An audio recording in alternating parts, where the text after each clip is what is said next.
আমি হাদিসটার টিকা পড়তে গিয়ে কেঁদে ফেলেছি। ডাক দিয়ে বলবে রব্বুল আলামিন, হে আমার বান্দা, কাউকে বলবি না, যাদের গোপনে মাফ করে দিলাম।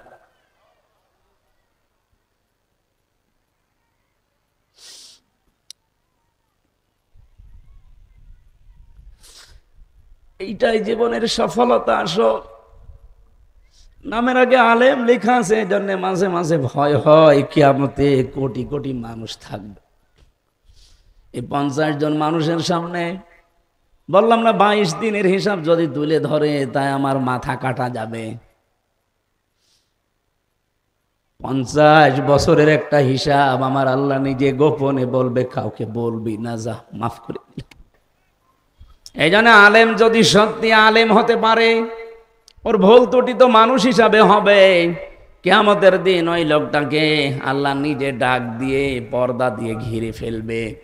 ডাক দিয়ে বলবে, ফারুকি এই কাজগুলো করেছিলি। যেহেতু উনি জানে যে আমার সব আল্লাহর কাছে আছে। ইয়ালামু খায়িনাতাল আয়ুনি ওয়া মা তুখফিস সুদূর। এই যে চোখ যে টিপ মারা হয়, এই চোখের পলকের ভেতরে আমার উদ্দেশ্য কি, দুনিয়ায় হয়তো কেউ জানে না যে আমি কোন নিয়তে চোখের পলক মারলাম। এটা জানে কে? আমার চোখের পলকও যদি উনি বুঝে ফেলে, চশমার ফাঁকা দিয়ে আমি কি নজরে তাকাই, কেউ জানে না। এমনকি অন্তরের ভেতরের খবর তো কারো জানার কথা না। আল্লাহ সদর দিয়েছেন, মনের ভেতরে যদি কোনো কল্পনাও আসে, পৃথিবীর কেউ জানলে কেউ জানার কথা না, ওটা আমি আল্লাহ আরো সে বলে জেনে ফেলি। এই জন্য সব যে দোনার নখ দর্পণে বলতে বাধ্য হবে, আল্লাহ আমার এগুলো হয়ে গেছে, দয়া করে তোমার এই গাফফার নামের খাতিরে মাফ করে দাও। এই জন্য কিয়ামতে আল্লাহ প্রথমে নেবে, কিন্তু গাফফার নাম নেবেন না, উনি প্রথম নেবেন জাব্বার আর কাহার। এই ভয়ঙ্কর দুইটা নাম নিলে নবী পর্যন্ত তাকাতে সাহস পাবে না। সাধারণ মানুষ তো দূরের কথা, বিশ্ব নবীর মতো মানুষও 50 বছর সেজদায় পড়ে থাকবে, মাথা তুলতে সাহস পাবে না। এই জাব্বার আর কাহার নাম নিয়ে বিচার আরম্ভ হবে। আলাদাভাবে ওনারা যখন ডাক দিয়ে পর্দা দিয়ে ঘিরে বলবে, এগুলো করেছিলি বল। স্বীকার যখন করবে যে আল্লাহ আমার উপায় নিয়ে আমি করেছিলাম, নফসের ধোকায় শয়তানের জালে পড়ে, তুমি তো গাফফার, এই নামে আমারে মাফ করে দাও। আমি হাদিসটার টিকা পড়তে গিয়ে কেঁদে ফেলেছি। ডাক দিয়ে বলবে রব্বুল আলামিন, হে আমার বান্দা, কাউকে বলবি না, যাদের গোপনে মাফ করে দিলাম।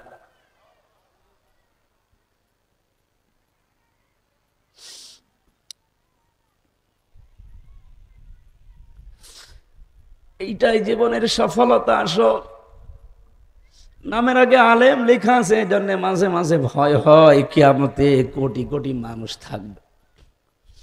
এই 50 জন মানুষের সামনে বললাম না 22 দিনের হিসাব যদি তুলে ধরে তাই আমার মাথা কাটা যাবে। 50 বছরের একটা হিসাব আমার আল্লাহ নিজে গোপনে বলবে, কাউকে বলবি না, যা মাফ করে দিল। ফামান যুহযিহা আনিন নারি ওয়া উদখিলাল জান্নাতা ফাকাদ ফাজ। এটা মাজিক।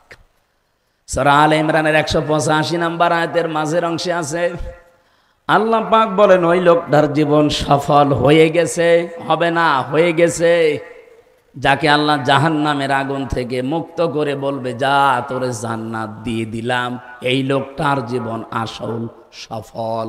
সুবহানাল্লাহ বলতে পারে না? এটা তো 1 নাম্বার কথা। 2 নাম্বার আয়াতের তাফসীর হচ্ছে, যেই মানুষটাকে দুনিয়ার এই জীবনে আল্লাহ আস্তে আস্তে জাহান্নামের কাজগুলো ছেড়ে দেওয়ার সুযোগ দেবে আর জান্নাতের কাজগুলো আস্তে আস্তে করার তৌফিক দেবে, আল্লাহ বলেন ওই লোকটার জীবনও সফল। আপনি এবার নিজের দিকে তাকিয়ে বলেন তো, জাহান্নামের কাজগুলো কি আস্তে আস্তে ছেড়ে দিতে পারছেন? জান্নাতের কাজের দিকে আস্তে আস্তে এগিয়ে যেতে পারছেন? যদি যেতে পারেন, আপনি বিশ্বাস করবেন আল্লাহ আপনার উপরে দয়া করেছে।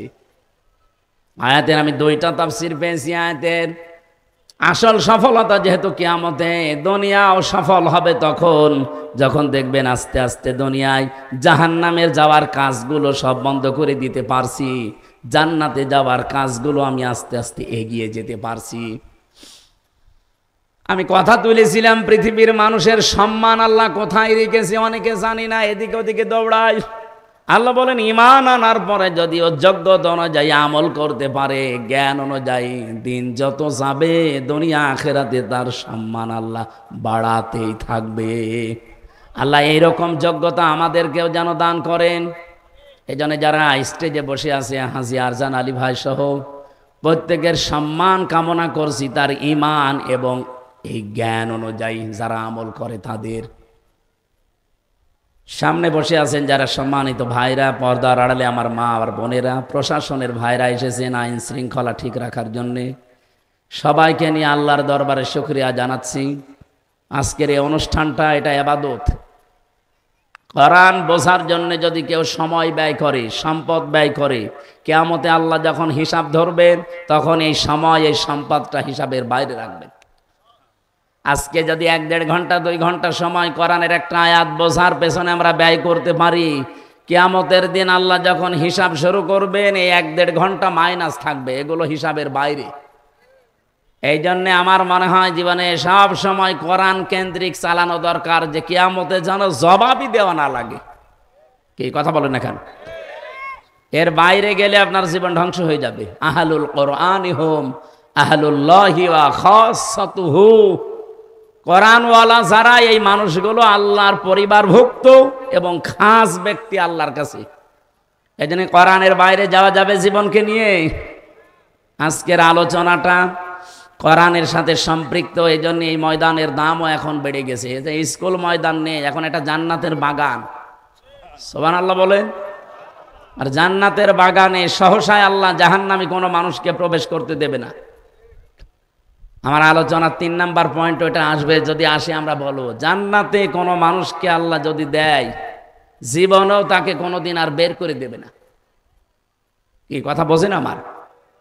যেহেতু আল্লাহর নবীর ভাষা এটা জান্নাতের বাগান, যদিও বাগানে এরকম কয়েকটা ফুল থাকবে নাকি, আবার কল্পনার বাইরে যেটা ওই রকম জান্নাত আল্লাহ বানাবে। কল্পনার জগৎ মানুষের ছোট না বড়? কত বড় কল্পনার জগৎ আপনি টের পান?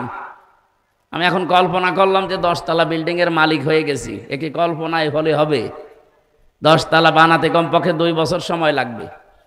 সেই পাইলিং থেকে শুরু করে একেবারে স্টেজ পর্যন্ত পোড়াটা শেষ করতে 1-1.5 বছর 2 বছর লাগবে না?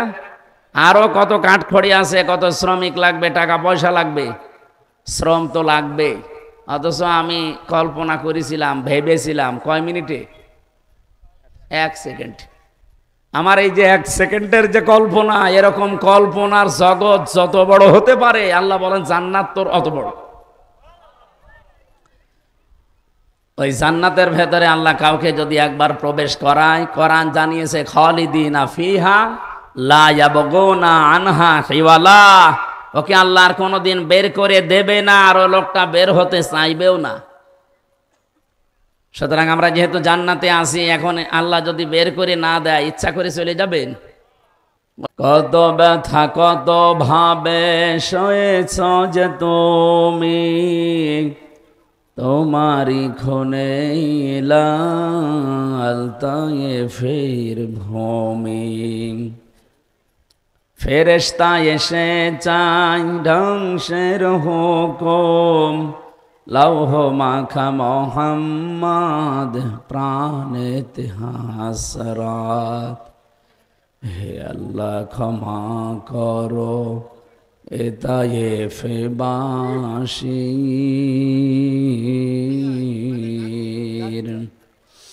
এরা বোঝেনি তো আমি যে মোহাম্মদ, হৃদয়ে মোহাম্মদ। আলহামদুলিল্লাহ। বাংলাদেশের ঐতিহ্যবাহী জেলা ঝিনাইদহ হরিণাকুণ্ড থানার অন্তর্গত। এটা ব্যাকওয়ার্ড সাইডে পড়ে গেছে। বিশ্ব রোডের সাথে যে সমস্ত থানা, এগুলো একটু উন্নত হয় তাড়াতাড়ি। আপনাদের থানাটা বিশ্ব রোড থেকে প্রায় 13-14 কিলোমিটার ভেতরে, 2 দিকেই।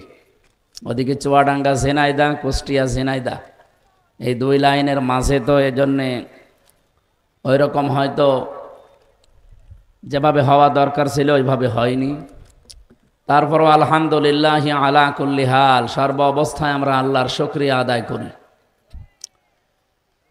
এটা তোলা, নিজ তোলা যুব সমাজের উদ্যোগে 10ম বাৎসরিক তাফসিরুল কোরআন মাহফিলের স্বনামধন্য সভাপতি, অত্র এলাকার সর্বজন শ্রদ্ধাভাজন ব্যক্তিত্ব, বিশিষ্ট সমাজসেবক জনাব ফরহাদ সাইফুল ইসলাম দামাদ বারকাতুহুমুল আলিয়া, এ মাহফিলের সম্মানিত পরিচালক জনাব রুহুল আমিন ভাই, এতক্ষণ যিনি আলোচনা গেলেন আপনাদের ঝিনাইদার সন্তান, আমার বিশ্ববিদ্যালয়ের বড় ভাই মুফতি আশরাফ আলী ফারুকি দামাদ বারকাতুহুমুল আলিয়া, আলোচনা রেখেছেন হাফেজ মাওলানা আশরাফুল ইসলাম। এ মাহফিলে ডানে বামে বসা সম্মানিত ব্যক্তিবর্গ, দুনিয়াতে যার যে সম্মান আছে আল্লাহ যেন আরো বাড়িয়ে দেন। বাড়ি যে বলবে না, আমি এনাদের উপরে রাগ আছে মনে হয় না। আমরা দোয়া করছি, বিশ্বনবী 2 জনের জন্য আলাদাভাবে দোয়া করেছিলেন, একজন আবু জেহেল আর একজন ওমর। কপাল ভালো ছিল যার, তার পক্ষে নবীর দোয়া কবুল হয়ে তিনি 0 থেকে হিরো হয়ে গেছেন। কিয়ামত পর্যন্ত এরকম হিরো আর আল্লাহ দুনিয়ায় পাঠাবে না। হযরত ওমরকে আল্লাহ যেভাবে তৈরি করেছিলেন নবীর এই দোয়ার বরকতে, এ পর্যন্ত আপনারা শুনছেন তার জীবনী থেকে কি দৃঢ় ঈমান হলে ছেলেকে পর্যন্ত আল্লাহর বিধান মানতে গিয়ে মাফ করেন না। এমনকি কবরের ওপরেও তিনি তার এই চাবুক মেরেছিলেন, 20টা পর্যন্ত পাওয়া যায়। এরকম দৃঢ় ঈমান তৈরি হয়েছিল যে সমস্ত মানুষের মেহনতের কারণে, দোয়ার কারণে। পৃথিবীর অনেক কিছু মিস হতে পারে, মানুষ দোয়া করলে আল্লাহ রাব্বুল আলামিন দুনিয়া আখিরাত যে কোনো জায়গায় এটা কবুল করবে।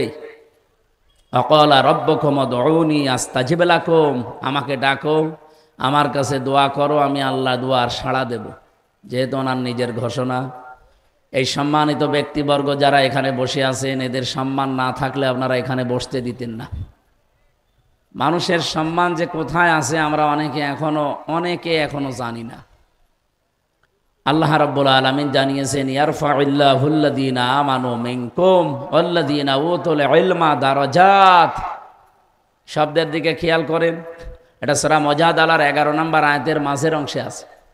আল্লাহ বলেন ইয়ারফা, রফা ইয়ারফা মানে উঁচু করা। এখানে আল্লাহ নিজে কর্তা, ফাইল। আল্লাহ বলছেন আমি উঁচা করছি এবং করতেই থাকব। তোমাদের ভেতরে যারা ঈমান আনবে আর যে মানুষগুলো মেধার ভিত্তিতে যোগ্যতা সম্পন্ন হবে, এই যে উতুল ইলমা, এই এলেম শব্দটা দিয়ে উতুল ইলমা নিয়েই কিন্তু ছাত্রছাত্রী ভাই বোনেরা 24 সালে তারা আন্দোলন করেছিল। তারা বলেছিল না মেধা না কোটা, এই উতুল ইলমা মানেই মেধা। যাদেরকে আল্লাহ মেধা দিয়েছেন, জ্ঞান দিয়েছেন, এলেম দিয়েছেন, আর এলেম অনুযায়ী যদি লোকটা চলতে পারে, দারাজাত, এটা বহু বছর। দিন যত যাবে তার মর্যাদা সম্মান আল্লাহ দুনিয়া আখিরাতে বাড়াতেই থাকবে, শুধু বাড়িয়ে শেষ করে দেবে তা না। ও যদি সত্যি ঈমান আনার পরে ওর জ্ঞান অনুযায়ী, আমল অনুযায়ী তার যে এলেম আল্লাহ দিয়েছিলেন ওইটার উপরে যদি টিকে থাকতে পারে, অনেকে বিবেকের তাড়নায় পারে না, শয়তানের ধোকায় পারে না। না, যারা টিকে থাকতে পারবে তাদের জ্ঞান অনুযায়ী, যেমন নবীরা টিকেছিল। সিরে ফেলা হয়েছিল হযরতে জাকারিয়াকে, তারপরেও তিনি কি জ্ঞান থেকে চলে গেছেন পিছিয়ে? না, পোড়াটা চিরা হয়ে গেছে 2 ভাগ করে। তারপরেও তার জ্ঞানের যে আমল, সেখান থেকে তিনি পিছপা হননি। হযরতে ইব্রাহিম আলাইহিস সালাম আমাদের জাতির পিতা, তাকে আগুনে পর্যন্ত ফেলে দিয়েছিল, তিনি তার জ্ঞান থেকে কি পেছনে হটেছিলেন? যেন জ্ঞান অনুযায়ী টিকে থাকার যোগ্যতা আল্লাহ সবাইকে দেয় না। যারা এই যোগ্যতা পেয়েছে, আপনি দেখবেন দিন যত যাবে তাদের মর্যাদা আল্লাহ বাড়াতেই থাকবে। এই জন্য ইয়ারফা দিয়েছে। আজকে যারা বসে আছে আমার ডানে বামে, এরা সম্মানিত। আমরা চাই এরা শুধু দুনিয়ায় না, যেহেতু আর কয় বছর পরে আমাদের জীবন শেষ, পৃথিবীর প্রতিটি মানুষের হায়াত সমান। এদিকে তাকান, আদম নবীর পরে যারা দুনিয়ায় এসেছিল, হয়তো 900 বছর, 950 বছর, 1000 বছর বাঁচত, তারা বিদায় নিয়েছে। এখন তারা কোন জগতে আছে? কবরের। অমি ওয়ারাইহিম বারযাখুন ইলা ইয়াউমি ইউবাসুন, তারা একটা পর্দার আড়ালে আছে। এই যেখানে পর্দা দেওয়া আছে না, তারা একটা পর্দার আড়ালে বারযাখের জগতে আছে, তারা কিয়ামতে উঠবে। আমার প্রশ্ন হচ্ছে, পৃথিবীর প্রতিটি মানুষের হায়াত সমান, কেউ কম বেশি হায়াত ভোগ করবে না। যেদিন আদম নবীকে আল্লাহ পাঠিয়েছিলেন তার হায়াত হয়তো 1000 বছর ছিল, উনি বিদায় নিয়েছেন। ওনার পৃষ্ঠদেশ থেকে যত সন্তান আমরা বের হয়েছিলাম ওই একদিনেই।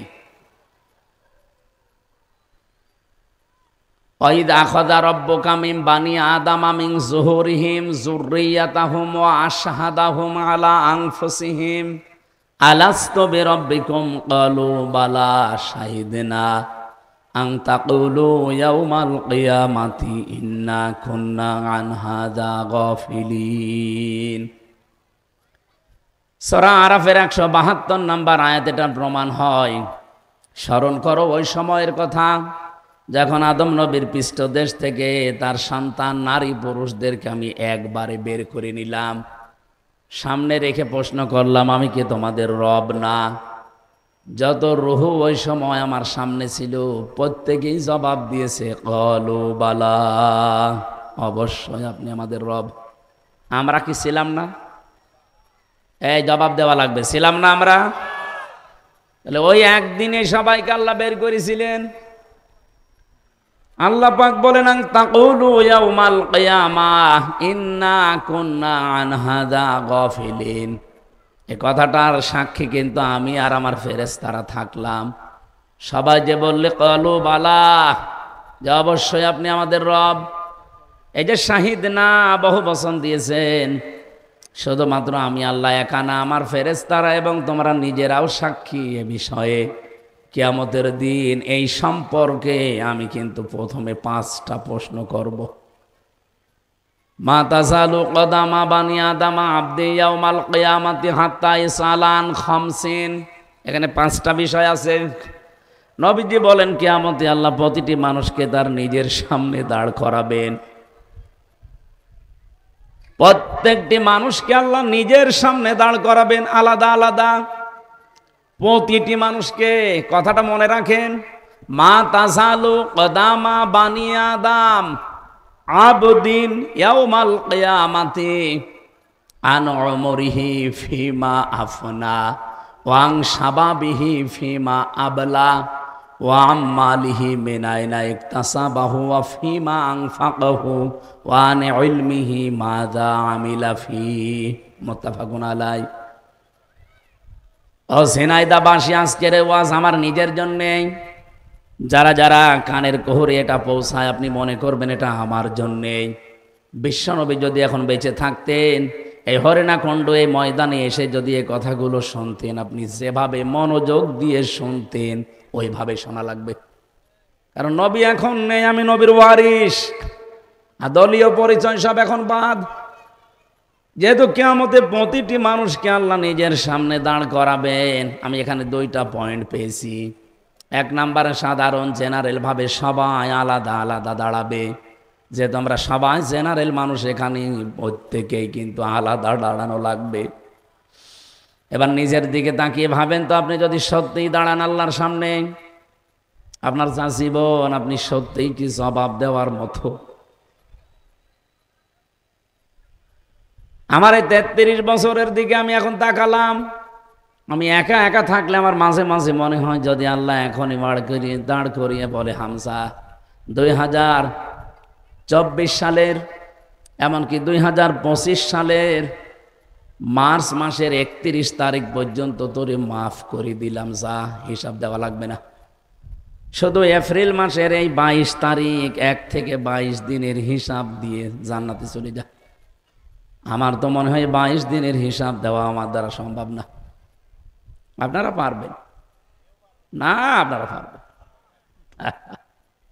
এ হুজুর পারবে, এ হুজুর পারবে, গাড়ি বড় বড় আছে। হিসাবে শব্দটা যে কত কঠিন।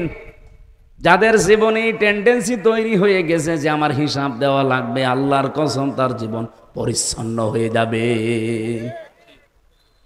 ওই যে মক্কার ওই মানুষগুলো কেন এত পরিবর্তন হয়েছে, ওদেরকে যখন কিয়ামতের এই হিসাবের নিকাশ যখন মিলিয়ে দিয়েছে নবীজি, বিশ্বনবী তাদেরকে আখেরাতে কিয়ামতে এই ময়দানে মাহশরের কথাগুলো বলতেন যে এই জীবন না, আর একটা জীবন সামনে আসতেছে, খামসিনা আলফাসানা মিম্মা তাউদ্দু, 1-2 করে যেভাবে গণনা করো, কিয়ামতের এক একটা দিন হবে এরকম 50,000 বছরের মতো লম্বা।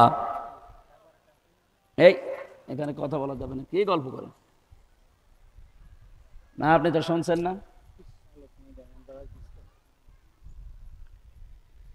এটা কঠিন, এই জায়গাটায় মনে করেন আমরা নিজেরা দাঁড়িয়ে আছি।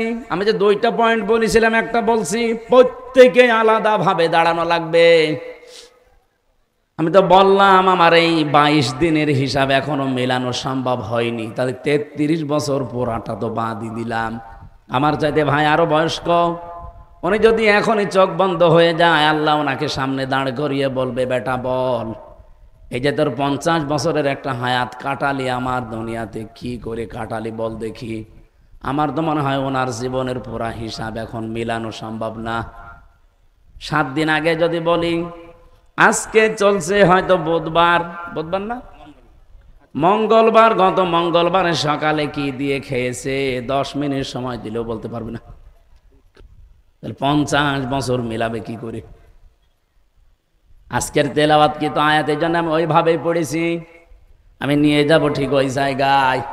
প্রথম পয়েন্টটা বলছিলাম এইভাবে যে প্রতিটি মানুষ যেহেতু আল্লাহর সামনে দাঁড়াবে, প্রত্যেকেই তার নিজ নিজ যোগ্যতা অনুযায়ী দাঁড়ানো লাগবে।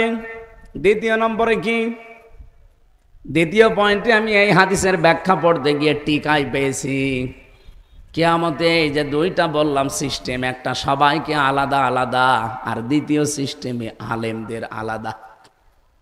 আলেমদের বিচার আল্লাহ সবার সামনে করবে না, যদিও আলেম হয়ে থাকে। আলেম তো তাহেরি ভাইয়ের নামের আগেও আলেম লেখা আছে, ওকে আলেম না জালেম? সাধারণ মানুষ বলছে কৌতুক ম্যান।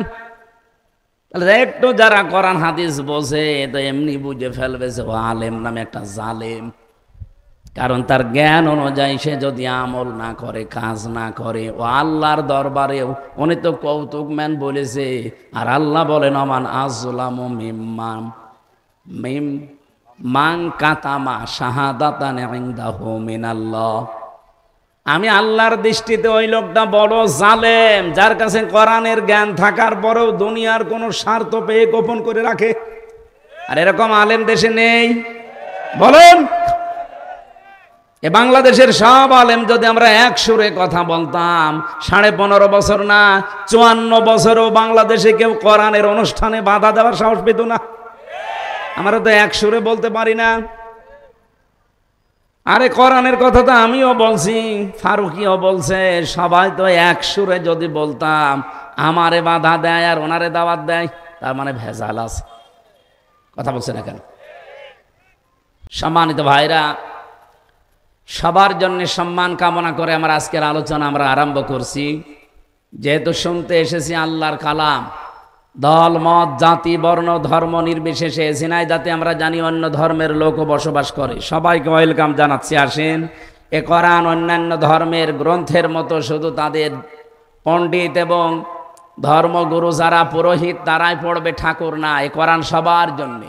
বায়ানুল লিন্নাস, মানুষ পদবাচ্যে যারা বিবেচিত সবার জন্য আল্লাহ কোরআন দিয়েছেন। কি আছে এর ভেতরে?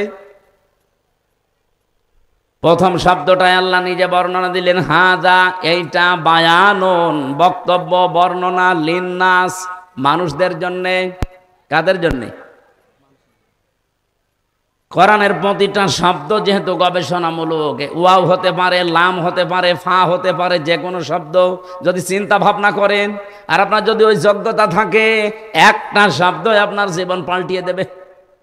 আল্লাহ লিন্নাস দিলেন কেন? লিন্নাস না দিলেও বাংলা অর্থ আমরা করে ফেলতে পারতাম। তাফসিরের ভেতরে দেখেছি লাম শব্দটা 13টা অর্থে আসে। এখানে যে লাম এসেছে এটা শুধু জীবিত মানুষদের জন্য আল্লাহ ব্যবহার করেছেন। তাহলে আল্লাহ পাক বলেন, হাযা বায়ানুল লিন্নাস, এই যে কোরআনের বর্ণনা বক্তব্য, এটা কাদের জন্যে? মানুষের। বলেন বলেন, কোন মানুষ? জীবিত মানুষ। এই আমরা ক্লাস চলছে, এটা ক্লাসের মতো জবাব দেবেন। কোরআনের যত বক্তব্য আছে, বিবৃতি আছে, সব কি মরা মানুষের জন্য না জীবিত? জীবিত মানুষদের জন্য। কিন্তু আমাদের আফসোস লাগে, এই দেশে এমন সময় গেছে জীবিত মানুষদেরকে কোরআন শোনানো বড় কঠিন হয়ে পড়েছিল। সেখানেই জীবিত মানুষদের জন্য আয়োজন হবে, সেখানেই বাধা। অথচ যারা বাধা দিত তাদের বাবা মরে যাক, আমাদের ডেকে বলবে হুজুর কোরআন পড়িয়ে দিন। কোরআন পড়ে তখন করবো কি, তোর বাবা তো মরে গেছে, জীবিত থাকলে পড়লে কাজ হইতো। এই কথা বলেন না কেন?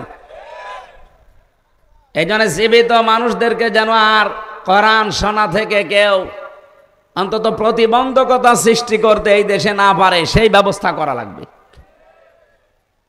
এটা তো শুধুমাত্র দলীয় গ্রন্থ না, মানুষ পদ পাচ্ছে, আপনি বিবেচিত, আপনি মানুষ, আপনার জন্যই যতদিন আপনার চোখ বন্ধ না হয় ততদিন ওয়াবুদ রব্বাকা হাত্তা ইয়াতিয়াকাল ইয়াকিন, ওই পর্যন্ত ইবাদত বন্দেগী করতেই থাকবা যতদিন ইয়াকিন না হয়। ইয়াকিন মানে মরণ। যতদিন মরণ আপনার কাছে না আসে ততদিন আপনার কি বসে থাকার সময় আছে? ততদিন আপনাকে কোরআনের বক্তব্য শোনা লাগবে, মানা লাগবে। কি আছে এই দুইটার ভেতরে? আল্লাহ বলেন হুদান, 1 নম্বরে পথ নির্দেশিকা আছে, 2 নম্বরে মাউইজাতুন, প্রেসক্রিপশন আছে, উপদেশ আছে। ডাক্তারের কাছে গেলে আপনার শরীর চেক আপ করার পর উনি প্রেসক্রিপশন লিখে 4টা বিষয় দেখবেন থাকে ওখানে। এদিকে ডাক্তারের পরিচয়, এরপরে আপনার নাম লিখবে, আপনার বয়স লিখবে, ডাক্তারি ঔষধগুলো লিখবে একটার পরে 4। এই যে ডাক্তার বসে আছে, এটা যদিও হাতুড়ির ডাক্তার, তারপরও ডাক্তার। 4-5টা ঔষধের নাম লিখে ঔষধের ডোজ লিখবে, যে এটা ডোজ এবং কতদিন চলবে ওখানে লিখে দেয়। কয়দিন পরে আপনি ডোজ আবার কমিয়ে ফেলবেন, এরপরে শেষের দিকে লিখে বলে যে 7 দিন, 15 দিন, 1 মাস পরে আবার দেখা করবে। এখানে পুরাটা মিলিয়ে দেখবেন 4টা বিষয় আছে। আমি ডাক্তারের এই প্রেসক্রিপশনের সাথে পুরা কোরআন মিলিয়ে দেখেছি, আল্লাহ 4টা জিনিস দিয়ে পুরা কোরআন এই মাউইজাতুন শব্দ দিয়ে সাজিয়েছেন। সুবহানাল্লাহ বলতে পারেন নাই? ডাক্তারের প্রেসক্রিপশন অনুযায়ী চললে যদি আস্তে আস্তে রোগ আপনার ভালো হয়, 3.5 হাত বডি সহ পরিবার, সমাজ এবং রাষ্ট্রে যত রোগ আছে এই পৃথিবীতে, সব রোগের মহা ঔষধ আল্লাহ কোরআনে দিয়েছেন। আনুনাজ্জিলু মিনাল কোরআনি মা হুয়া শিফাউ ওয়া রাহমাতুল লিল মুমিনিন।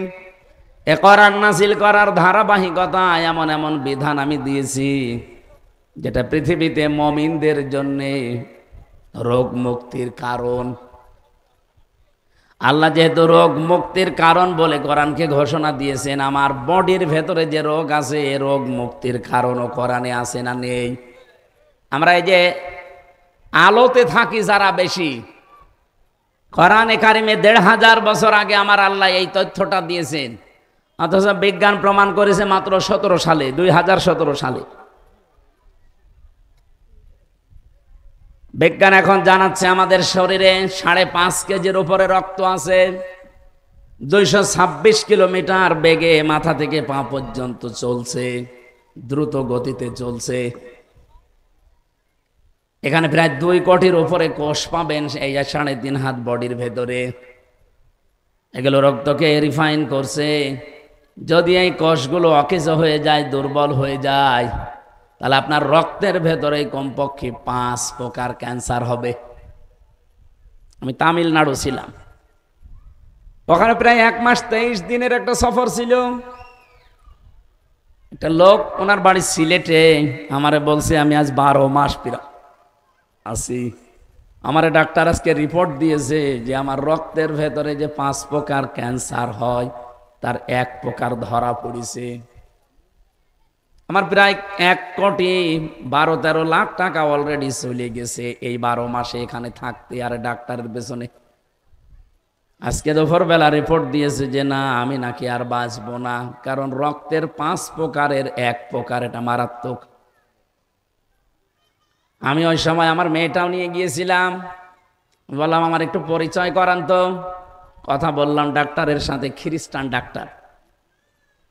উনি ইংরেজিতে টকিং করছিলেন, আমি যতটুকু বুঝি ভাষা জিজ্ঞাসা করলাম যে এই রোগটা হওয়ার কারণ কি। উনি ওনার ভাষা দিয়ে আমারে বলছিলেন যে রোগটা হয়েছে, এই লোকটা বেশি আলোতে থাকে। আমাদের শরীরের ভেতরে যে লোমকূপগুলো আছে, এই যে লোম, এগুলো আল্লাহ খেলা করার জন্য দেয়নি। এগুলোর ভেতরে অন্ধকার আর আলো প্রবেশ করে।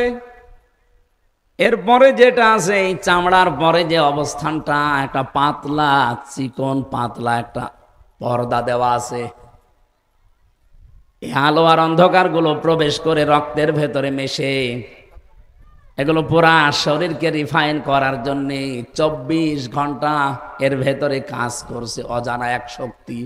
খ্রিস্টান তো ও অজানা এক শক্তি বলেছে, কিন্তু আমি কোরআনে সূরা ওয়াকিয়ার তাফসিরে হাদিসের পাতার ব্যাখ্যায় পেয়েছি এটা অজানা শক্তি না, এটা হচ্ছে ফেরেশতা। ফেরেশতারা এই দায়িত্বটা পালন করছে। এই যে আমি কথা বলছি, আমার এক একটা কথা তৈরি হতে কয়েক ইঞ্চি জায়গা, 27টা ধাক্কা লাগার পর একটা কথা তৈরি হয়। এখানে 27টা স্তর আছে। এক এক জায়গায় হাদিস বলছে এক একজন ফেরেশতা বসে আছে। ইনি আমার কাছে, আমি ওনার কাছে, উনি ওনার কাছে, এভাবে 27 জন। 26 নাম্বার পর্যন্ত ঠিক আছে। 27 নাম্বার জায়গায় যে যার যে কণ্ঠ আল্লাহ দুনিয়ায় বানিয়ে দিয়েছেন, ওই কণ্ঠে ওই রকম আওয়াজ দিয়ে কথাটা দুনিয়ায় ডেলিভারি হয়। এগুলো সব দায়িত্ব যদি অবহেলা করে, জীবনও আপনি কথা বলতে পারবেন না, শুধু গা গো শব্দ হবে, কথা বলতে পারবেন না। এই জন্য 5টা জিনিস আল্লাহ আলাদাভাবে রব নামের কারণে প্রতিটি বান্দা বান্দিকে ভিক্ষায় বলা যায়, ভিক্ষা দিয়েছে। সেটা হচ্ছে শ্রবণ শক্তি, দর্শন শক্তি, বাক শক্তি, আকেল শক্তি আর ঘ্রাণ শক্তি। এই 5টা দুনিয়ায় কেউ দেয়নি, মা বাবাও দেয়নি। মা বাবার বীর্য দিয়ে আনলে আমি কম্পিউটারের ভেতরে পেয়েছি বিজ্ঞানের মতামত, মায়ের বীর্য দিয়ে আল্লাহ 4টা, বাবার এই নাপাক পানি দিয়ে আল্লাহ 4টা। চুল, রগ, হাড় আর পর্দা, রক্ত, গোশত, চর্বি আর চামড়া, এই 4-8টা জিনিস যখন এক হয়, আল্লাহ নিজে তার পক্ষ থেকে আরো 5টা জিনিস আলাদাভাবে ওই রব নামের কারণে দান করে। ওয়াজআলা লাকুমুস সামআ ওয়াল আবসারা ওয়াল আফইদা। এটা সূরা নাহালের ভেতরে আছে, 14 নম্বর পারা, 14 নম্বর পৃষ্ঠা, 13 নম্বর লাইনের 78 নম্বর আয়াতের মাঝে আছে এই তথ্য। আপনি নোট করে নিয়ে বাড়ি যেয়ে মিলাবেন। আল্লাহ বলেন এই 5টা জিনিস আমি নিজের পক্ষ থেকে দান করলাম। আমি যদি একটাও কম দিতাম দুনিয়ায় আসতে, কিন্তু পূর্ণাঙ্গ হয়ে আসতে না। বলেন তো, আল্লাহ যদি এই যে বাক শক্তি না দিত, কথা যেটা বলি, তাহলে দুনিয়ায় আসতাম বোবা হয়ে। বোবা আসে না অনেক বোবা? ওই জিনিসটা আল্লাহ তারে দেয়নি। যদি আল্লাহ দর্শন শক্তি না দিত, দুনিয়ায় আপনি আসতেন ঠিক, কিন্তু কানা হয়ে আসতেন। অনেক কানা আসে না? তার মানে ওই জিনিসটা আল্লাহ তারে দেয়নি। মাঝে মাঝে এই জন্য এই 5টা জিনিস নিয়ে একটু ভাবি, আল্লাহ যদি একটাও কম দিতে, মানুষ আমারে হামজা বলে ডাকতো না। যদি দর্শন শক্তি না পেতাম, মানুষ বলতো কানা। কি বলতো? কানা হামজা। আমার যদি সত্যি বাক শক্তি না থাকতো, কথা বলতে না পারতাম, বলতো বোবা হামজা। যদি কান না থাকতো, সত্যি মানুষ আমারে ডাকতো কালা হামজা বলে। শুনতে খুব ভালো লাগতো না? বলেন। একবার কুমিল্লাতে খাবার খাচ্ছিলাম এক মাহফিলে, গণহারে খাবার দিয়েছে। পাশে দেখে এক অন্ধ বসে খাবার খাচ্ছে, সাথে আমি টের পাইনি। হঠাৎ করে দেখলাম বিদ্যুৎ চলে গেল। আমরা তো চিল্লা পাল্লা করছে, ওই তাড়াতাড়ি বিদ্যুতের ব্যবস্থা করেন, অথবা জেনারেটর লাগান, আলো নিয়ে আসেন। অন্ধ আমার হাত চেপে ধরে বলছে, হুজুর মাত্র 1.5-2 মিনিট কারেন্ট চলে গেছে, আপনি চিল্লাচ্ছেন। অথচ আজ 42 বছর আমার জীবনে কোনো কারেন্ট নেই। এখানে কি হচ্ছে কি গো? আপনি কি শুনতে এসেছেন নাকি আর কি মারছেন? আচ্ছা, সামনে এসে বসেন।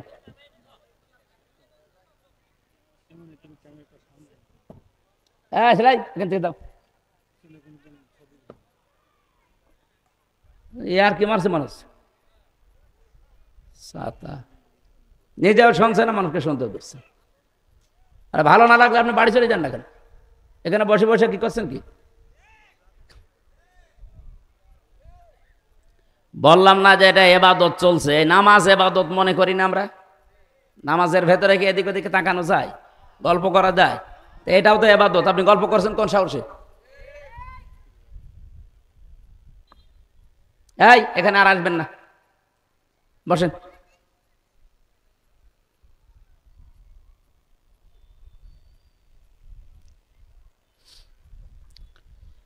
আমার ভাইরা,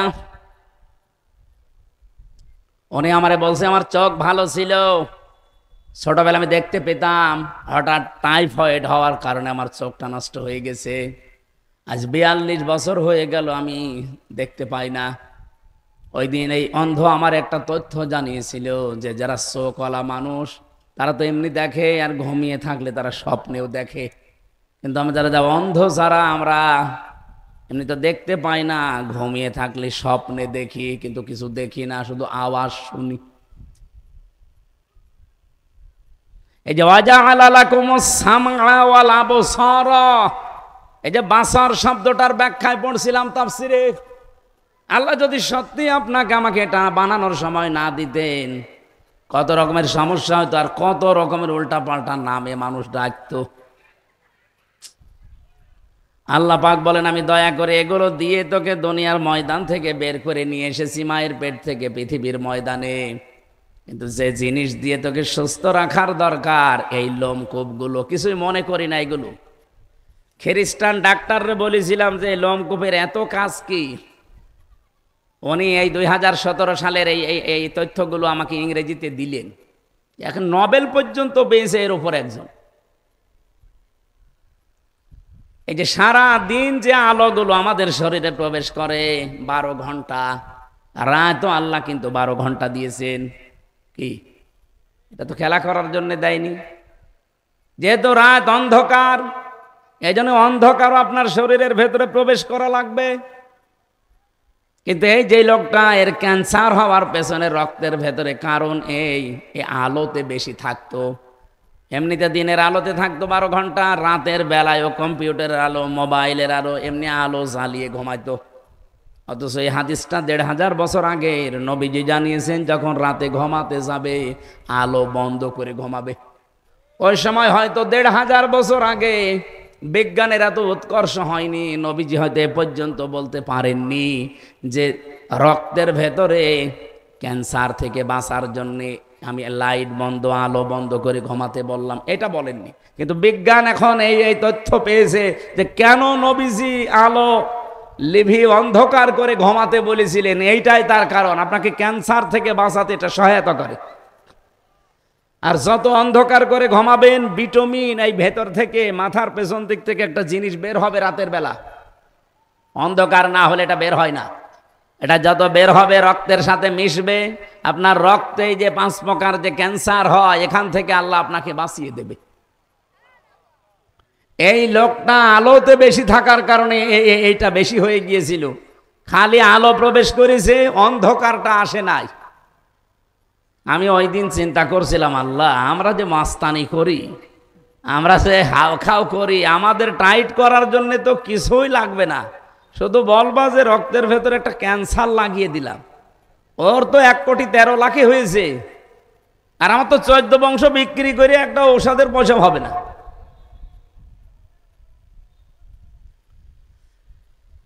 এই জন্য মাওয়াইযাতুন, এই যে উপদেশটা, প্রেসক্রিপশন, উনি যেমন প্রেসক্রিপশন অনুযায়ী আস্তে আস্তে যদি আবার ডাক্তারের ট্রিটমেন্ট নিতে পারে যেভাবে দেওয়া দরকার, আবার আগের অবস্থায় ফিরে যাবে, সুস্থ হবে। আল্লাহ রাব্বুল আলামিন শুধু 3.5 হাত বডি না, পরিবার, সমাজ, রাষ্ট্রে যত রোগ আছে, এই রোগগুলোকে যদি আমরা সত্যি বিদায় করতে চাই, এই প্রেসক্রিপশনের ভেতরে 500 ঔষধ আছে। কয়টা? যেটা আমরা শরীয়তের আইন বলে জানি। এই 500 ঔষধ যদি বাস্তবে আমি সব জায়গায় সেট করতে পারতাম, তাহলে আমরাও আমার ব্যক্তিগত জীবন থেকে একেবারে আন্তর্জাতিক জীবন পর্যন্ত সব জায়গায় যে রোগগুলো এখন আমাদেরকে দুর্বল করে রাখছে, এই রোগ থেকে আমরা বাঁচতে পারতাম। আমরা একটা রোগের কথা দিয়ে আরম্ভ করছি আজকে, যেহেতু একটা হাদিস পড়েছিলাম। হযরতে আবু যর রাদিয়াল্লাহু তাআলা আনহু থেকে বর্ণিত, মুসলিম শরীফের হাদিস, নিজের সাথে মিলাবেন হাদিসটা। মানিদ্দাগা মা লাইসা লাহু ফালাইসা মিন্না ওয়ালিয়াতাবাওয়া মাকআদাহু মিনান নার। নবীজি বলেন, এই পৃথিবীতে যে জিনিসের মালিক তুমি না, ওটা যদি জোর করে নিজের দায়িত্বে দখলে নিয়ে নাও, যেই দিন থেকে ওইটা নিজের দখলে নিয়ে নেবে, ওই দিন থেকে তুমি আমার উম্মত থেকে বের হয়ে যাবে। বুঝেছেন? কিছু বোঝেন? যেই জিনিস আপনার না, ওইটা যদি আপনি নিজের দখলে নিয়ে নেন যেভাবেই হোক, ওই দিন থেকে আপনি আর উম্মত নেই। ইহুদি কি দাবি করে যে আমি মুহাম্মদের উম্মত? আমি মনে হয় ঘুমিয়ে পড়ি, সব রাত বেশি হয়ে গেছে। এই জবাব দিলেন না কেন? কোন ইহুদি বলে যে আমি মুহাম্মদের উম্মত, কোন খ্রিস্টান বলে আমি মুহাম্মদের উম্মত, কোন হিন্দু বলে, যেই লোকটার যে জিনিস না, ও যদি ওইটা দাবি করে নিজের দখলে নিয়ে নেয়, ফালাইসা মিন্না, সঙ্গে সঙ্গে আপনি নবীর উম্মত থেকে বের হয়ে গেছেন। আপনিও হয় খ্রিস্টান, না ইহুদি, না হিন্দু।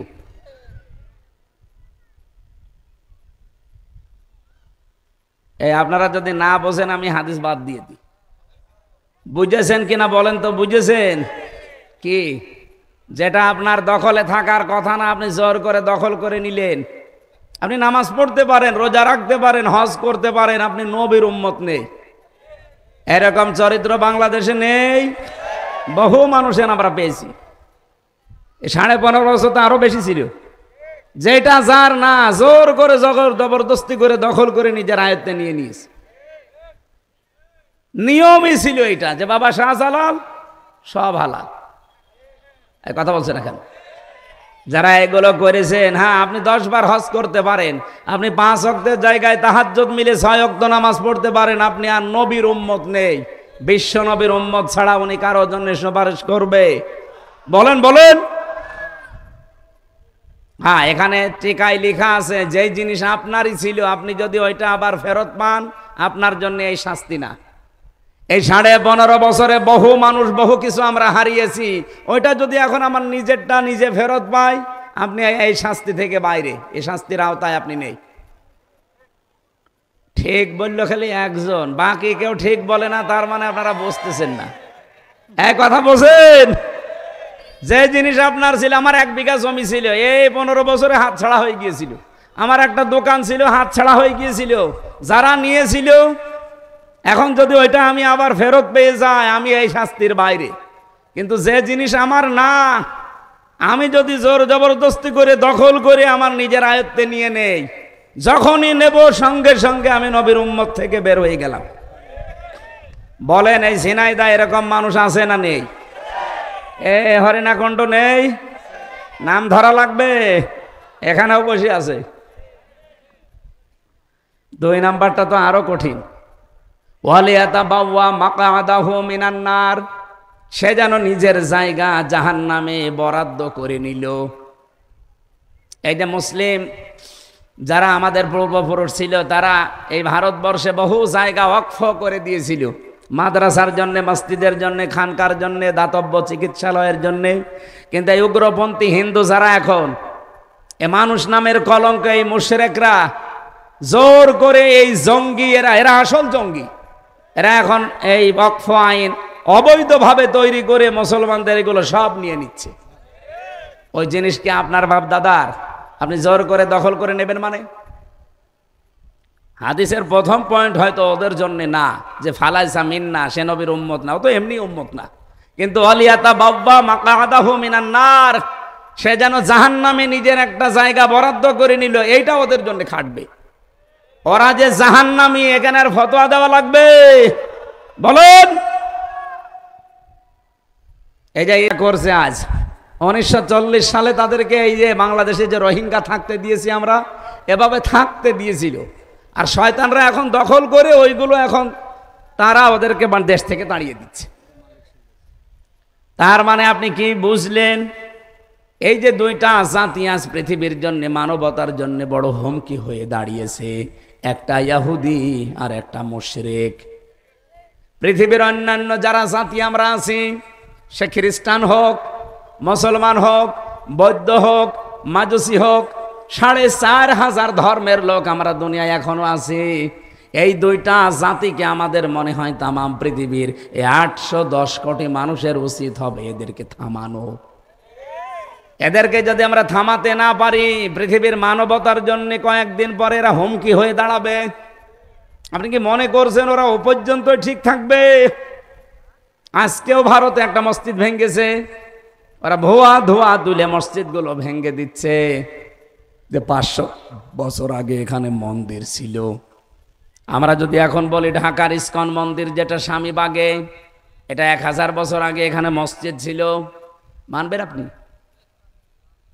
এই জন্য হিন্দু ভাইরা বাংলাদেশ সহ বিশ্বে যারা যারা আছেন, বিশেষ করে ভারতে যাদের বিবেকে কাজ করে, আপনারা এই মাতাল লোকটাকে থামান।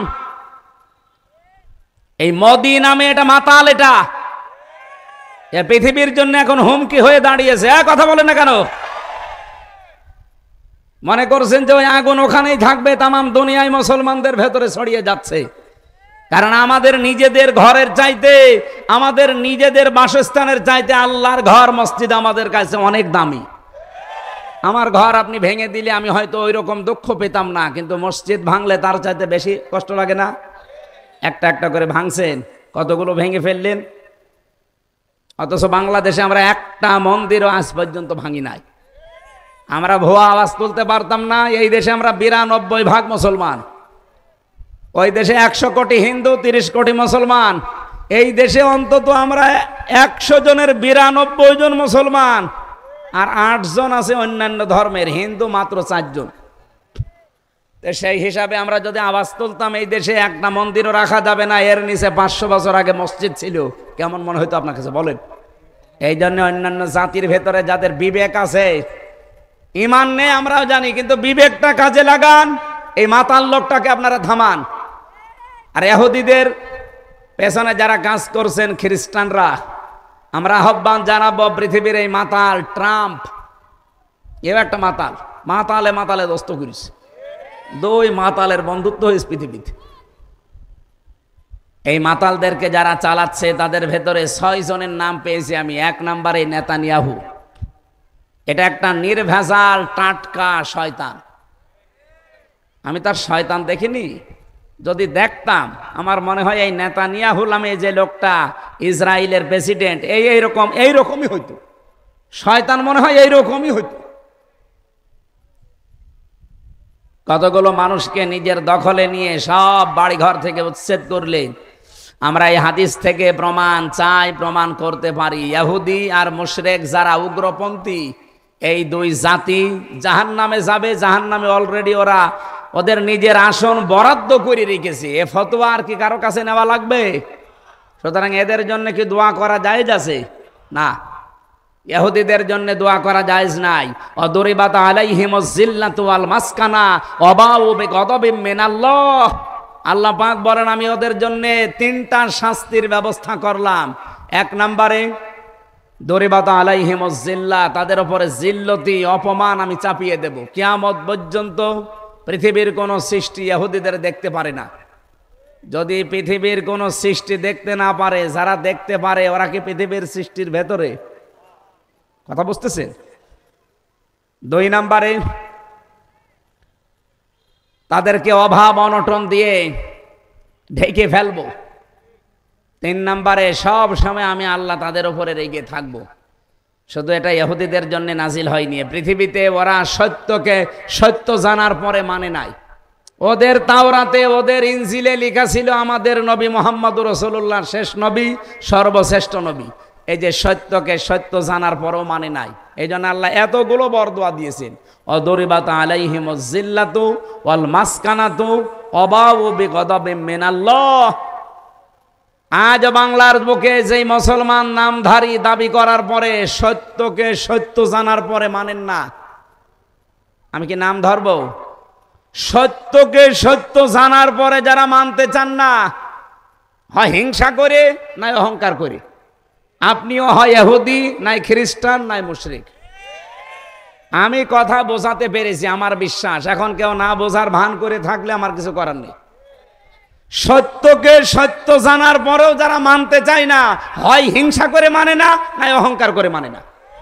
এই কথা বলুন, এরাও হয় ইহুদি, খ্রিস্টান, নাই মুশরিক। এখন আপনি কি নিজে বলেন তো? আমাদের জাতির পিতা ইব্রাহিম আলাইহিস সালাম, উনি আল্লাহকে খোঁজ করে করে পেয়েছিলেন। উনি আল্লাহকে অনুসন্ধান করছিলেন। প্রথমে তারকা দেখে বলেছিলেন এইটাই আমার মাবুদ হবে। যখন ডুবে গেছে বলছে না, ডুবে যাওয়া জিনিস আমি মানি না। চন্দ্র দেখলেন, বললেন এটা আরেকটু বড় লাগছে, এটা আমার মাবুদ হবে। ওইটাও যখন ডুবে গেছে বলছে না, ডুবে যাওয়া জিনিস আমি পছন্দ করি না। সকালবেলা যখন সূর্য উঠেছে বলে হাদা আকবার, এটা বড়, এইটাই বড় রব। ওইটাও যখন সন্ধ্যাবেলা ডুবে গেছে বলছে না, যারা ডুবে যায় আমি ভালোবাসি না, পছন্দ করি না। ইন্নী ওয়াজ্জাহাতু ওয়াজহিয়া লিল্লাযী ফাতারাস সামাওয়াতি ওয়াল আরদা হানিফা ওয়া মা আনা মিনাল মুশরিকিন। অনেকে মনে করে যে যায় নামাজের দোয়া। কে বলেছে আপনাকে? এই কথা বলে ইব্রাহিম আলাইহিস সালাম ঘোষণা দিয়েছিলেন, হে আমার জাতির লোকেরা, এতদিন পর্যন্ত তোমরা যা করেছো, আমরা যা দেখেছি, সব কিছু থেকে আমি মুখ ফিরিয়ে নিলাম। শব্দের দিকে খেয়াল করে দেখেন, ইন্নী ওয়াজ্জাহাতু ওয়াজহিয়া লিল্লাযী ফাতারাস সামাওয়াতি ওয়াল আরদা হানিফা। শুধু আমি লোক দেখানোর জন্যে, মানুষকে দেখানোর জন্যই মুখ ফিরিয়ে নিয়েছি তা না, হানিফা, আমি একনিষ্ঠভাবে সব দিক থেকে আজকে মুখ ফিরালাম। হয়তো আমার বাবা রাগ করতে পারে, আমার জাতির লোকেরা রাগ করতে পারে, মন খারাপ করতে পারে, যেহেতু আমি আজকে বুঝে ফেলেছি যে সবই ভুয়া, এই তারকা চন্দ্র সূর্য কেউ আমার ইবাদত পাওয়ার যোগ্য না, আমি মুখ ফিরিয়ে নিয়েছি। হানিফা এই জন্য মাঝখানে দিয়েছেন। আমি একনিষ্ঠভাবে আজকে মুখ ফেরালাম। কে কি মনে করবে, কে কি ভালোবাসবে, রাগ করবে, কারো দিকে আমার নজর নেই। ওমা আনা মিনাল মুশরিকিন, আর আমি ঘোষণা দিলাম যে আমি মুশরিক না। কি না বলেন, বলেন মুশরিক কি? এই যে শিরিক যারা করে তারা আমরা মুশরিক বলি। শিরিক কি? আমি তাফসিরে শিরিক বিজাত, শিরিক বিসিফাত, শিরিক বিল ইখতিয়ারা, শিরিক বিল হুকুক, এরকম 120 প্রকার পেয়েছি। একটা একটা করে আলাদা আলাদা বলতে গেলে অনেক সময় যাবে। এক কথায় জবাব দিচ্ছি, আল্লাহ যেটা পারে ওইটা অন্য কেউ পারে, এই বিশ্বাস করার নাম শিরিক। কথা বুঝলে বলেন তো? আল্লাহ যেটা পারে ওইটা অন্য কেউ পারে, এই বিশ্বাস করার নাম। এই বিশ্বাস যারা করে তারা শিরিক করলো। শিরিক যে করে তাকে আমরা মুশরিক বলি। মুশরিকের জন্য জাহান্নাম ওয়াজিব, জান্নাত হারাম। এখন বলেন, বাংলাদেশে মুশরিক আছে না নেই? ছেলে মেয়ে দিতে পারে কে? অন্য কেউ পারে।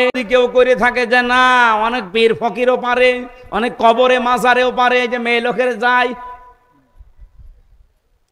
সেদিন বগুড়াতে একটা বাস্তব ঘটনা, এক লোক এসে বলছে, হুজুর আপেল পড়িয়ে দিন। আমি সূরা ফাতিহা পড়ে ফু দিলাম।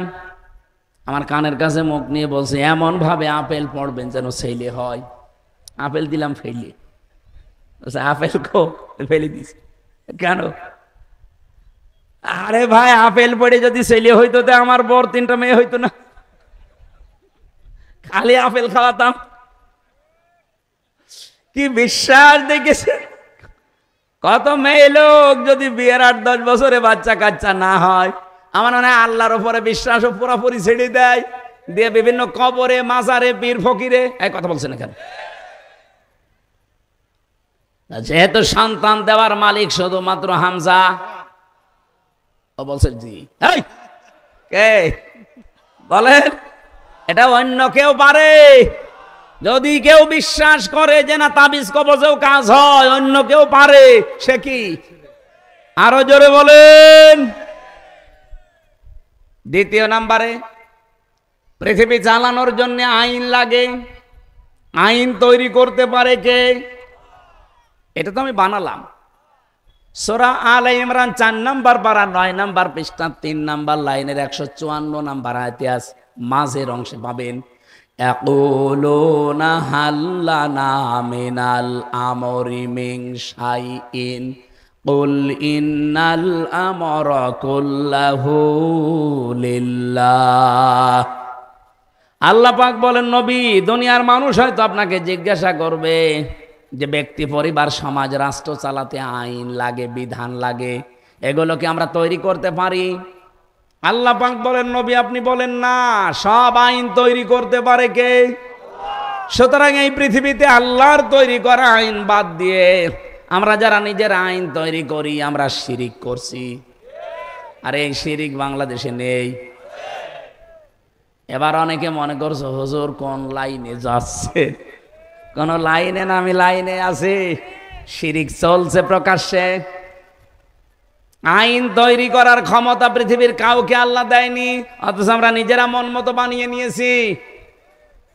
আরে নিজেরা মন মতো বানালেই তো হয়, আমার নিজের স্বার্থে হবে, নাই দলীয় স্বার্থে হবে, নাই দেশের স্বার্থে হবে। কিন্তু আল্লাহ পাক যখন বানাবেন সবার স্বার্থে বানাবেন। এই জন্য চুরি করলে হাত কেটে দাও, শুধুমাত্র মুসলমানের না, যে কোনো মানুষ যদি চুরি করে আর এটা যদি সাক্ষ্য প্রমাণে ধরা পড়ে যে অভাবে না স্বভাবে চুরি করেছে, তার হাত কেটে দেওয়া লাগবে। বিধানকার এটা শুধুমাত্র কি পুরুষের জন্যে, মহিলাদের জন্যে, মুসলমানদের জন্যে, সবার জন্য। যেহেতু আল্লাহ সবার জন্যে, সত্যি করে বলেন তো এই আইনটা বাংলাদেশে যদি সেই ৭২ সালে এদের স্বাধীন হওয়ার পরে যখন শুরু হয়েছিল, সংবিধানে যদি এই আইনটা ওই সময় কার্যকর করে দিত, এই দেশ থেকে এত টাকা চুরি হইতো। কত কিছু চুরি হয়ে গেছে আপনি জানেন। কয়েকদিন আগে আমি মালয়েশিয়া ছিলাম। দেশটা ২০০৪ সালের পর থেকে দাঁড়িয়ে গেছে শুধু ২টা কারণে। ১ নাম্বার, ওরা পরিষ্কার পরিচ্ছন্ন। ২ নাম্বারে ও দেশে দুর্নীতি নেই, অথচ সব ধর্মের লোক মিলেমিশে বাস করছে। আমাদের দেশটাও দাঁড়িয়ে যেত, তাদের চাইতে সম্পদ আমাদের অনেক বেশি আছে। ওদের দেশে শুধু পাহাড়, পাথর আর পাম গাছ ছাড়া কিছুই পেলাম না। অথচ আমাদের এই দেশে সব কিছুকে আল্লাহ ভারসাম্য করে দিয়েছেন। এরপরও আমরা দাঁড়াতে পারি না, আমরা যেহেতু পরিষ্কার পরিচ্ছন্ন না। ২ নাম্বারে দুর্নীতি। কথা বলেন না কেন? এমন এমন মানুষ তৈরি করা লাগবে যে মানুষগুলো জীবন চলে যাবে, দুর্নীতি করবে না, দেশ আবার দাঁড়াবে ইনশাআল্লাহ। 18 কোটি মানুষের 36 কোটি হাত আছে। এই হাতগুলো যদি আমরা কাঁচের হাত বানিয়ে ফেলতে পারি, বাইরের দেশে কত মানুষ যে আজ দেখছি এই 7.5 লাখ, 8 লাখ, 10 লাখ টাকা খরচ করেছে রুটি বানাচ্ছে। আমি সিঙ্গাপুরে, মালয়েশিয়া, থাইল্যান্ডে তাই দেখেছি। 7 লাখ, 10 লাখ, 12 লাখ টাকা খরচ করে যায়। আপনি কি মনে করছেন তারা অফিসারের কাজ করে যে রুটি বানাচ্ছে, পানি টেনে দেয়, পায়খানা ঝাড়ি দেয়, রাস্তা ঝাড়ু দেয়?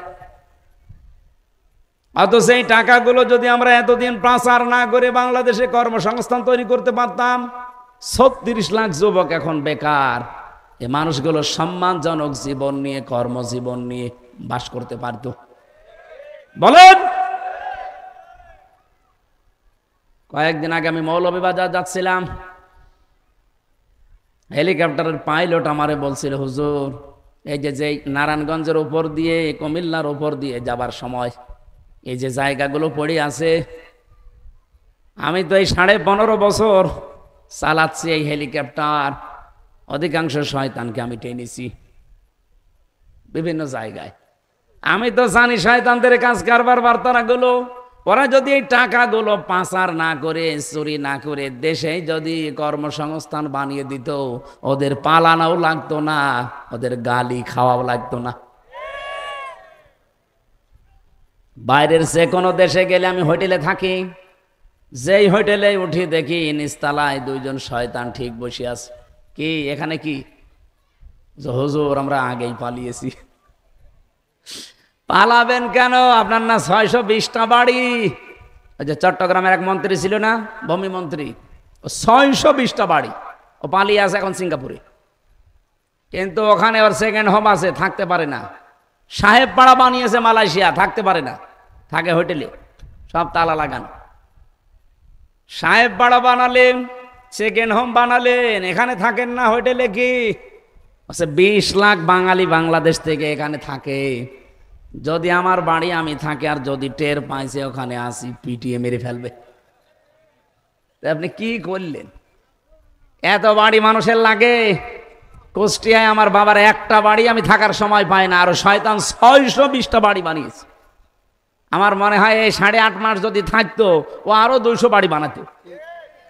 কি করলেন আপনি? থাকতে পারেন না তো একটাও।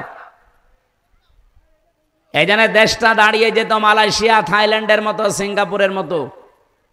সিঙ্গাপুর মাত্র 45 কিলো, এদিক থেকে ওদিকে মাত্র 45 কিলো দেশ। এই ঝেনাইদার মতো না। ঝেনাইদা আমার মনে হয় এ মাথা থেকে ও মাথা 50 কিলো হবে। হ্যাঁ, 100 কিলো। এই ঝেনাইদার মতো, ঝেনাইদার অর্ধেক হবে সিঙ্গাপুর। এতটুকু একটা দেশ। পৃথিবীর মানচিত্রে যদি 10টা ধনী রাষ্ট্র থাকে তার ভেতরে একটা। আর আমরা দাঁড়াতে পারি না শুধুমাত্র চুরির কারণে।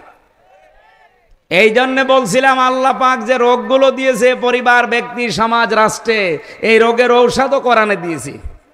এই চুরির এই ঔষধটা যদি আমরা কায়েম করতে পারতাম না, এখন যারা ধরা পড়ে পড়ে জেলে আছে, এই সালমান এফ রহমান সহ বহু চোরের হাত অলরেডি কাটা পড়ে যেত। কথা বলেন।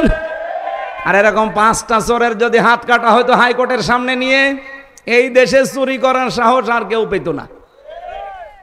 আমরা ওইটা চাচ্ছি।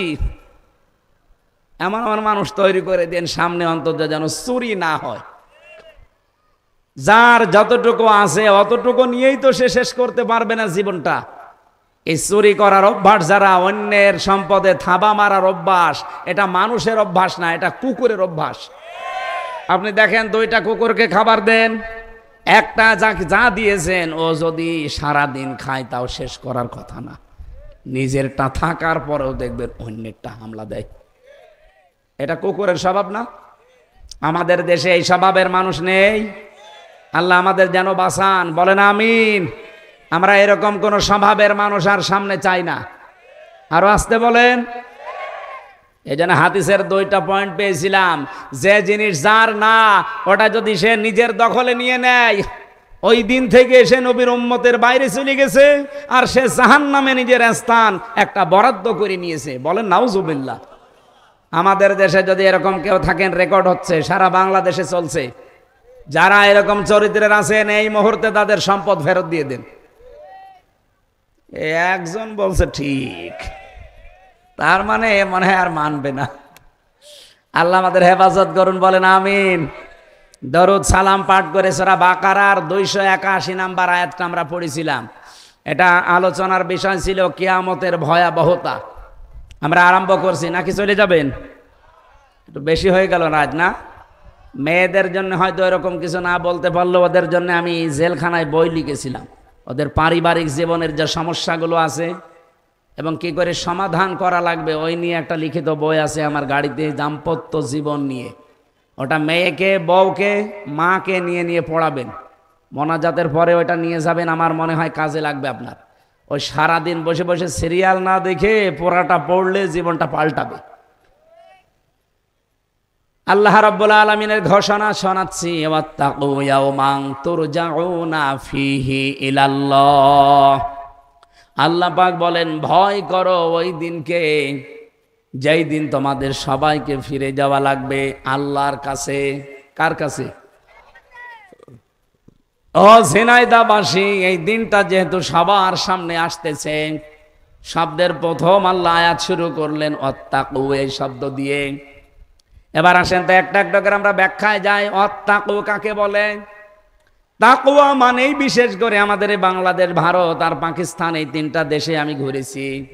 এই দেশগুলোতে যেখানে যায় মানুষ বলে তাকওয়া মানে আল্লাহর ভয়। হ্যাঁ, এটা ঠিক আছে। আল্লাহর ভয় কি? অথচ তাকওয়া শব্দের অর্থ কিন্তু আল্লাহর ভয় নয়। তাকওয়া মানে বেঁচে থাকা। তাকওয়া মানে কি? বলেন বলেন। তাকওয়া মানে ব্যারিকেড দেওয়া।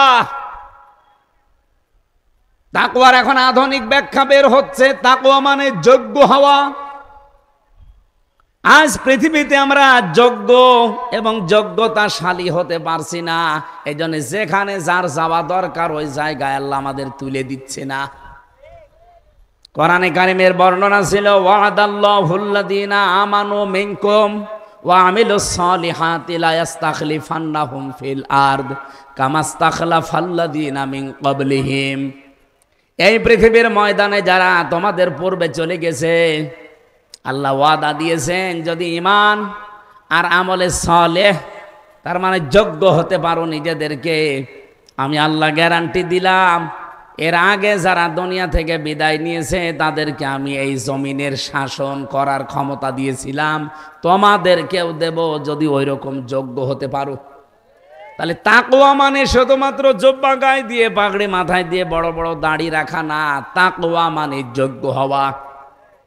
কি কথা বলছেন আমার? যে যেই লাইনে যাচ্ছেন ওই লাইনে আপনাকে যোগ্যতা সম্পন্ন হওয়া লাগবে। সব এক নম্বরে আপনি যদি চিকিৎসার লাইনে যান, আপনাকে চিকিৎসক হওয়া লাগবে ঠিক ওই মাপের, ওই পরিমাণে, ওই মানের। যে যেই দিক আর বিভাগে যাচ্ছি আমরা যদি সত্যি নিজেদেরকে যোগ্যতা সম্পন্ন তৈরি করতে পারতাম, তাহলে আমাদের দেশের অবস্থা আজ এই জায়গায় না, আর উপরে চলে যেত। তাকওয়া মানে আমরা বাংলা বুঝি না, তাকওয়া মানে মনে করি আল্লাহর ভয়, শুধুমাত্র সব কিছু থেকে নিজেকে গুটিয়ে বসে থাকা না। যেখানে যে অন্যায়টা হচ্ছে ও অন্যায় কাজগুলো ঘৃণা ভরে ছেড়ে দেওয়ার নামও তাকওয়া। আজ যে পুলিশের নামে একটা বদনাম আছে, পুলিশ ঘুষ খায়। যদি আজকে অনিয়ত করে বাড়ি যায়, এটা রেকর্ড হচ্ছে যেহেতু, এই জন্য বলছি যে আজকে থেকে যত কিছু হয়ে যাক, যেহেতু ঘুষ খাওয়া একটা নিষিদ্ধ কাজ, আমি শুধু ছেড়ে দেব না, ঘৃণা করে ছেড়ে দেব। এর নাম তাকওয়া। এর নাম কি? বাংলাদেশে যত অফিস আদালত আছে, যত ফাইল আছে, কত মানুষ টাকার জন্য ফাইল আটকিয়ে রাখে যেটা তার জন্য বৈধ না। এরকম দেশ নেই, অফিস নেই, এক কথা বলেন, এরকম আদালত নেই। আমার তো মনে হয় এই 15.5 বছরে যারা দায়িত্বে ছিল 1628 জন, প্রত্যেকে এই আয়াত অনুযায়ী ধরা খাবে। একটার ভেতরেও তাকওয়া নেই। কিসের তাকওয়া? তাকওয়া মানে আল্লাহর নিষিদ্ধ কাজগুলো ঘৃণা করে ছেড়ে দিয়ে চলে আসবেন। শুধু ছেড়ে দেওয়ার নাম হচ্ছে হাজারা, আর নিষিদ্ধ কাজ যখন ঘৃণা করে চলে আসবেন ছেড়ে দিয়ে, তার নাম তাকওয়া। বাংলাদেশ 15.5 বছরে যারা চালিয়েছে আর যারা এর সাপোর্ট দিয়েছে, প্রত্যেকে আপনারা জানেন যে এরা অবৈধ ছিল। আপনি অবৈধ জানার পরও কি করে সাপোর্ট দিলেন অবৈধ কাজকে? আরো ঘৃণা করে ছেড়ে দিয়ে চলে আসবেন। এই জন্য পৃথিবীর ইতিহাস আমি পড়তে গিয়ে, পর্যালোচনা করতে গিয়ে দেখেছি, এটা সূরা ইউনূসের তাফসিরে আছে, পৃথিবীর কোন জায়গা থেকে যদি কেউ চলে যায়, পালিয়ে যায়, চলে যাওয়া পালিয়ে যাওয়া একই কথা। যদি ওই এলাকার কোনো দায়িত্বশীল লিডার উনি পালিয়ে চলে যায়, তাহলে সেই দেশের যারা তার আন্ডারে ছিল তাদের কি কাজ, তাদের কর্ম কি, কি করা লাগবে তাদের? সূরা ইউনূস 11 নম্বর পারা, এটা 19 নম্বর পৃষ্ঠার 1ম নম্বর লাইনে আছে। ফালাউলা কানাত ক্বরিয়াতুন আমানাত ফানাফাহা ঈমানুহা লাম্মা কওমা ইউনূস ইলা আখির আয়াত। হযরত ইউনূস আলাইহিস সালাম কিন্তু আল্লাহর ভয়ের কথাগুলো মানুষদেরকে যখন শোনাচ্ছিলেন, আল্লাহর তাকওয়ার কথা, ভয়ের কথাগুলো, যোগ্য হওয়ার কথাগুলো বলতে বলতে জাতির লোকেরা রিসিভ করে নাই, একটাও মানে নাই। শেষ পর্যন্ত উনি ইরাকের ওই জায়গা থেকে পালিয়ে দাজলা নদী দিয়ে উনি বলছেন আমি এলাকায় থাকবো না, এই দেশ ছেড়ে অন্য দেশে চলে যাব। যেহেতু আল্লাহর হুকুমটা না নিয়ে তিনি চলে যাচ্ছিলেন, সকাল বেলায় গজব শুরু হয়ে গেছে দেশের ভেতরে। যে গজবগুলো তাফসিরের ভেতরে পেয়েছি একটা একটা করে, যখন আযাব গজব আসা আরম্ভ হয়েছে, ওই দেশের যারা নেতা ছিল জাতির, আমাদের গ্রাম্য অনুযায়ী আমরা যাদেরকে মোড়ল বলি, সর্দার বলি, এই মানুষগুলো সঙ্গে সঙ্গে তখন একটা কাজ করেছে, এলাকার লোকজনদেরকে নিয়ে চাটিয়াল ময়দানে সেজদায় পড়ে গেছে। এদিকে ভালো করে তাকান। আমি এটা বোঝাচ্ছিলাম কি, কোনো এলাকা থেকে, কোনো দেশ থেকে যদি দায়িত্বশীল পালিয়ে যায়, চলে যায়, তাহলে পরবর্তীতে ওই এলাকার মানুষের কাজ কি সেইটা। যেহেতু হযরত ইউনূস দায়িত্বশীল ছিলেন, তিনি ওই জামানার অভিভাবক নবী, তিনি আল্লাহর ঘোষণা না নিয়ে চলে যাচ্ছিলেন পালিয়ে। আল্লাহ পাক তাকে শাস্তি দিয়েছিলেন কি, এই যে আল্লাহর কাছে অনুমতি না নিয়ে জাতির এই অবাধ্যতার কারণে যখন চলে গেছেন, তখনই তিনি মাছের পেটে গিয়ে পরীক্ষার সম্মুখীন হয়েছেন 40 দিন। কয়দিন বলেন বলেন? এবার আমাদের ওই সময়ের কাজ কি ছিল?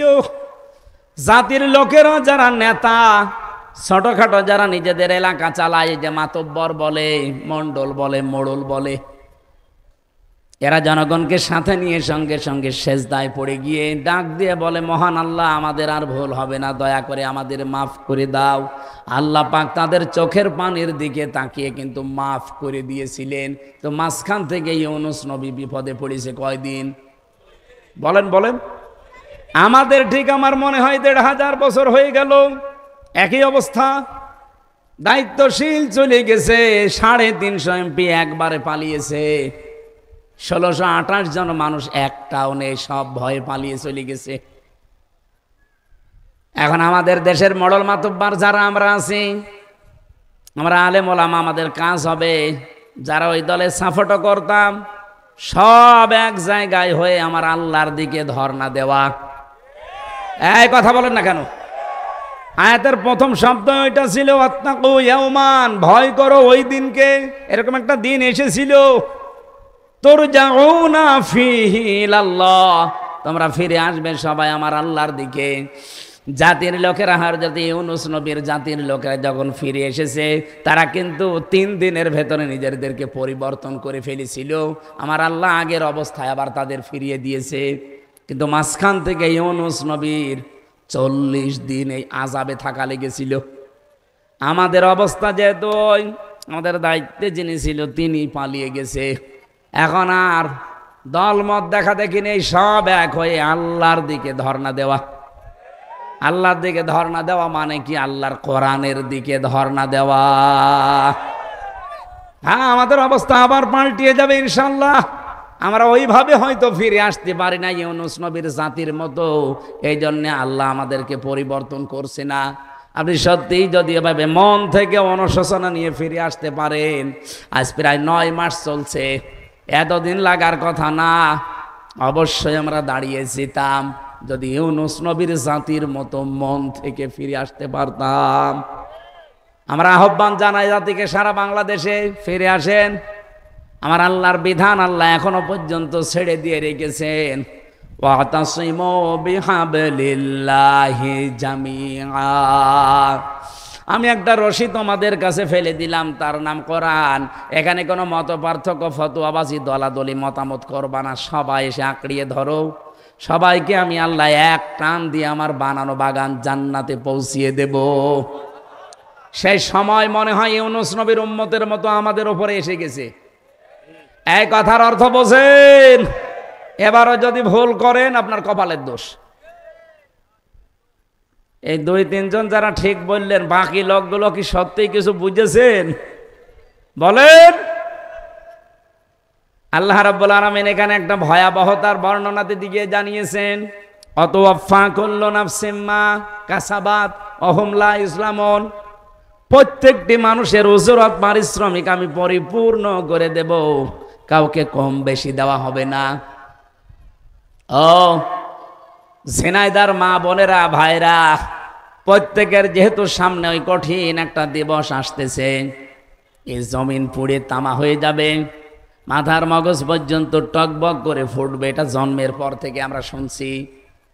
এই ময়দানে মাহশার যেদিন আল্লাহ কায়েম করবে, অত্তাকু ইয়াও ফাইদা নুফিখা ফিস-সূরি ফালা আনসাবা বাইনাহুম ইয়াওমাইযিন ওয়ালা ইয়াতাসাআলুন।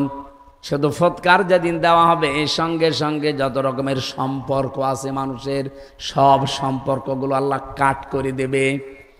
নসবের বহু বচনের জন্য আল্লাহ আনসব দিয়েছেন। একটা সম্পর্ক থাকবেন আপনার স্বামী স্ত্রীর সম্পর্ক শুধু চোখ বন্ধ হওয়া পর্যন্ত।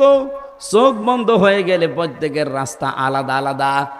সন্তানের সাথে আমার মা বাবার সম্পর্ক ওই পর্যন্ত যতদিন চোখ বন্ধ না হয়। চোখ বন্ধ হতে দেরি, আলাদা হয়ে যাবে আপনার সম্পর্ক। এই আয়াত পড়তে গিয়ে আমি তাফসিরে ফি জিলালিল কোরআনে পেয়েছি, এমন মানুষ আছে কিয়ামতে একটা নেকির জন্যে তার মায়ের বাপের পা ধরে 500 বছর পর্যন্ত খণ্ডন করবে। 500 বছর পরে ওর মুখের ওপরে লাথি দিয়ে বলবে, কে তোরে আমি চিনি না। বলেন নাউজুবিল্লাহ। এই জন্য আমাদের দুনিয়ার এই ছোট্ট জীবনে আখিরাতের ওই দিনকে ভয় করে আল্লাহর কাছে যেহেতু ফিরে যাওয়াই লাগবে, অন্য কোনো জায়গা নেই। দল হিসাবে ধর্ম হিসাবে আলাদা আপনি মানতেই পারেন, কিন্তু ফেরা লাগবে সবাই কার কাছে? কাইফা তাকফুরুনা বিল্লাহি ওয়া কুনতুম আমওয়াতান ফাআহইয়াকুম সুম্মা ইউমীতুকুম সুম্মা ইউহয়িকুম সুম্মা ইলাইহি তুরজাউন। আল্লাহ পাক বলেন, কেমন করে আমার সাথে মানুষ নাফরমানি করে, কুফরি করে, আমার বিধান মানতে চায় না, কেমন করে? ও তো মৃত ছিল, জীবনটা আমি তাকে দিয়েছি, দুনিয়ায় জীবনে কিছুদিন চলাফেরা করার ক্ষমতা দিয়েছি, আবার এরপরে ওর কাছে আমি আজরাইল পাঠিয়ে মৃত্যু দিয়ে দেব, ফিরে আসা লাগবে কার কাছে? আরো জোরে বলেন। সবাইকে যেহেতু ফিরে যাওয়াই লাগছে তার কাছে, এই জন্য এখন থেকে জীবনকে পাল্টান। মনে করেন এখনই মোক্ষম সময়। কারো ওপরে ভরসা করে আশা করে কোনো লাভ নেই, প্রত্যেকটা জিনিস ভুয়া। পৃথিবীতে মা বাবাও ভুয়া।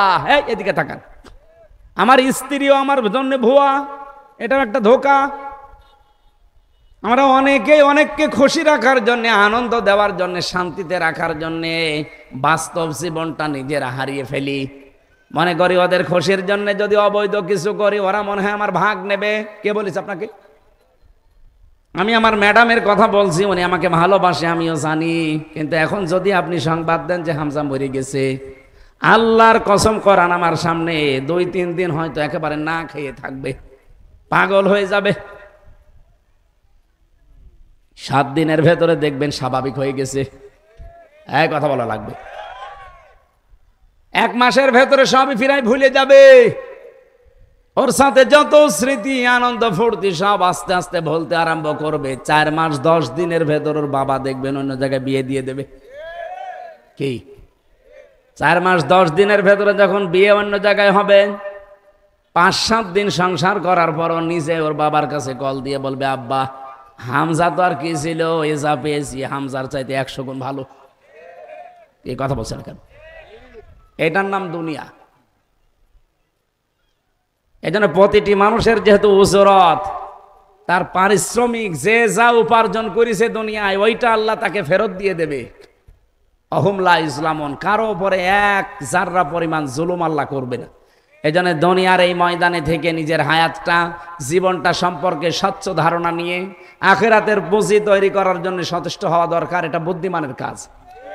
এরপরেও যদি কেউ না করে যান, চোখ বন্ধ হলে আপনি ধরা খেয়ে যাবেন।